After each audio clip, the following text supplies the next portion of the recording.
Before I go to sleep, I have a habit of reading stories shared by others in a private group. Stories that seem like they only exist in movies, but they're someone's real life. And tonight, I came across one with the title, I Never Thought There Would Come a Day I'd Be the One Caught in a Story Like This. My name is Alina. I'm 21, and I live with my mom and stepdad in a quiet house in the suburbs. I have this nightly routine of scrolling through stories people post online before I sleep. It's a way I comfort myself with words. That night was no different. I didn't expect that a soft knock on my door would be what unraveled my entire world. It was around 11 p.m. My mom was away on a business trip for a few days. Just Victor, my stepdad, and me at home.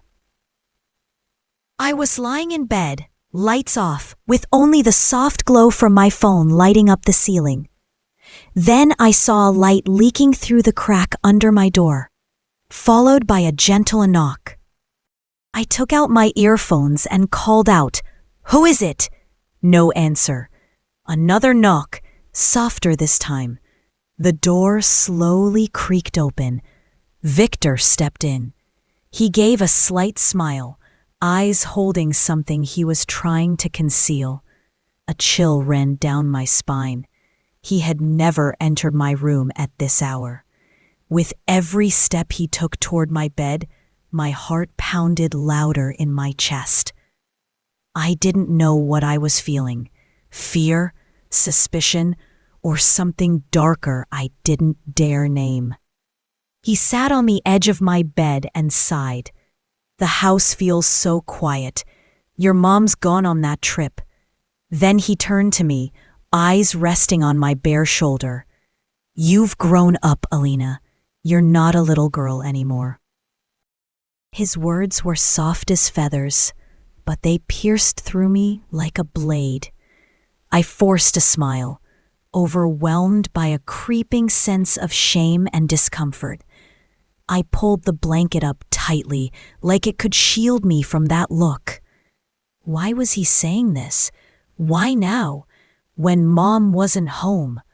The next morning, I avoided Victor completely.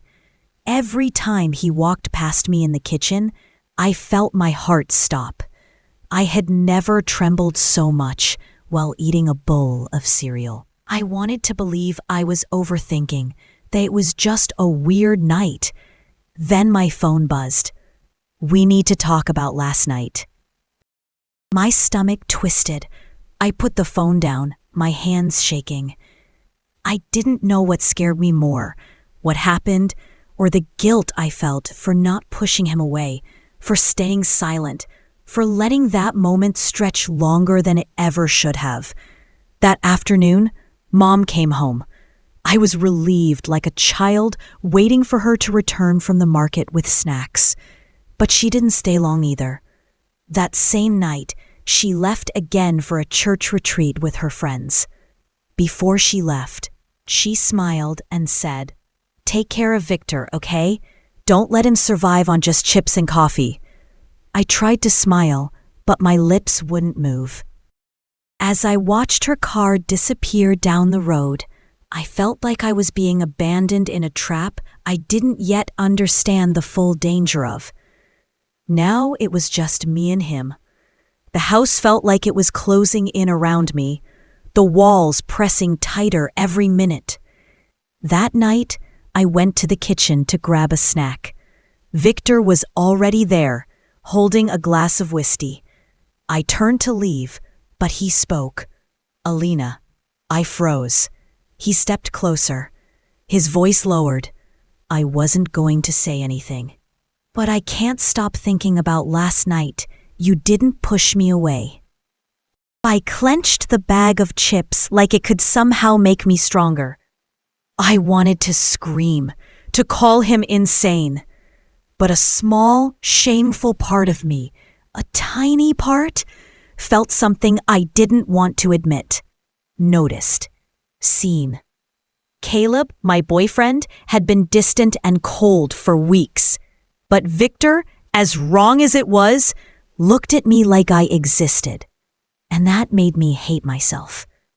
I locked myself in my room that night, turned off the lights, tried to forget. But around 2 a.m., I heard footsteps in the hallway. Then the knock. Gentle, steady. I didn't move. The doorknob turned. Victor stepped inside. I wanted to scream, to run, but I lay there, frozen. He sat down beside me. Inside, a storm was raging. This is wrong. This is betrayal, my mind screamed, but no words came out. I can't stop thinking about you, he whispered, and then he kissed me. I didn't resist. And that is the heaviest sentence I now carry. The shame didn't come from what he did. It came from me, from the fact that I let it happen. The next morning, I stared at my reflection in the mirror. My face hadn't changed, but the person looking back wasn't me. I hated myself for being weak. I hated Victor for taking advantage. I hated the world for letting it happen. Mom came back, hugged me like nothing was wrong. She was cheerful. I smiled back. I watched Victor kiss her forehead, and my chest tightened. This wasn't just a story about forbidden emotions. This was betrayal, complete and irreversible. I let it happen. And now I have to live with that truth forever. I started keeping a journal, writing down every detail, every look, every moment of panic. Not to remember, but to free myself from the guilt that never should have been mine to carry. I know that one day, Mom will find out, and the question will come, why didn't you say anything? And I won't know what to say, because the truth is too painful and too unbelievable. That's where the story ends.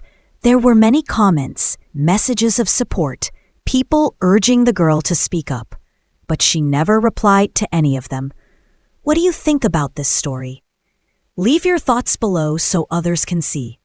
As for me, here's my perspective. If you ever find yourself in a situation like this girl's, or even if you just suspect someone is crossing a line, listen to your instincts. Silence can kill the best parts of us. Speak up. For your safety, for those around you, because justice can't exist if we always stay silent.